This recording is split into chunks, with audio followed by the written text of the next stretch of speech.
Alors Nicolas, bonjour. Déjà, petite première question, savoir si ça s'est bien passé avec la somato-psychopédagogue. Ouais, très bien. Impeccable.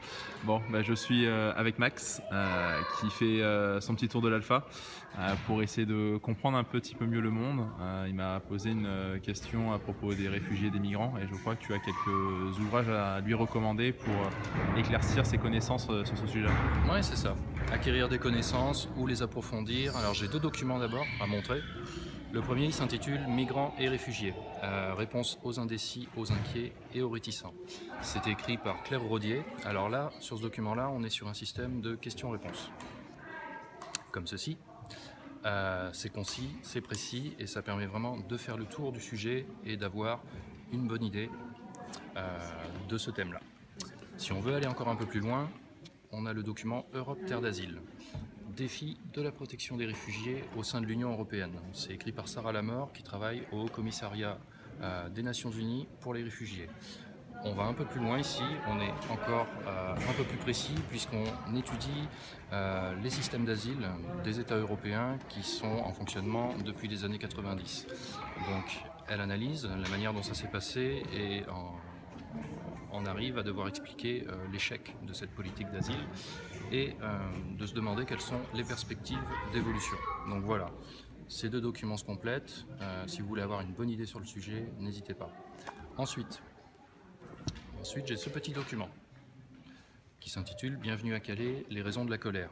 Donc c'est écrit par Marie-Françoise Colombani, qui est journaliste, et avec des dessins de Damien Roudot. Voilà, donc là on est vraiment sur une enquête au sein du quotidien de celui de la jungle de Calais. Voilà.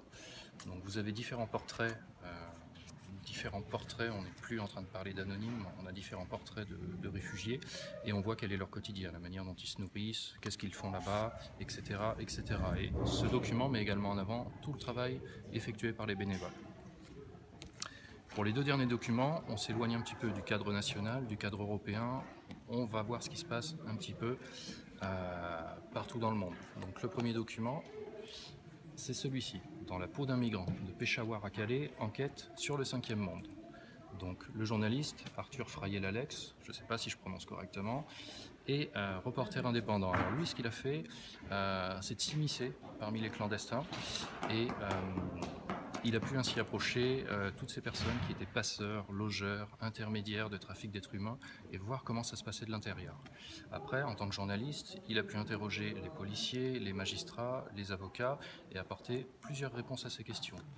Il en sort ce document qui nous montre vraiment ce que peut être l'immigration clandestine de par le monde. Voilà. Lui, il appelle ça vraiment un phénomène de contre-société inédite. Donc je vous conseille, si ça vous intéresse. Dernier document, un peu plus gros format, réfugiés, 5 pays, 5 ans. Donc là, on est sur un collectif d'auteurs. Ce collectif d'auteurs, il rassemble des artistes, écrivains, photographes, dessinateurs, qui vont utiliser leurs moyens de compétence, leurs moyens d'expression pour vous faire passer leurs ressentis. Ils ont voyagé dans ces pays, alors je vais vous les citer, il y a le Népal, le Tchad, le Liban, l'Irak et donc également la France. Et ils nous montrent ce qu'ils ont ressenti au contact de ces populations. Donc là encore, c'est un livre très illustré. Vous voyez là les photos, vous avez les présentations des auteurs en question. Donc là encore, c'est touchant, c'est instructif, donc n'hésitez pas. Voilà. Hop. Donc ça, c'était le 5e document. Une présentation courte, mais si vous voulez d'autres documents sur le sujet, il y en a également beaucoup d'autres dans le monde à comprendre de l'alpha. Bon bah Nicolas, merci. Max, du coup, ça va te faire pas mal de lectures pour le week-end et semaine prochaine, il faudra revenir pour d'autres thématiques.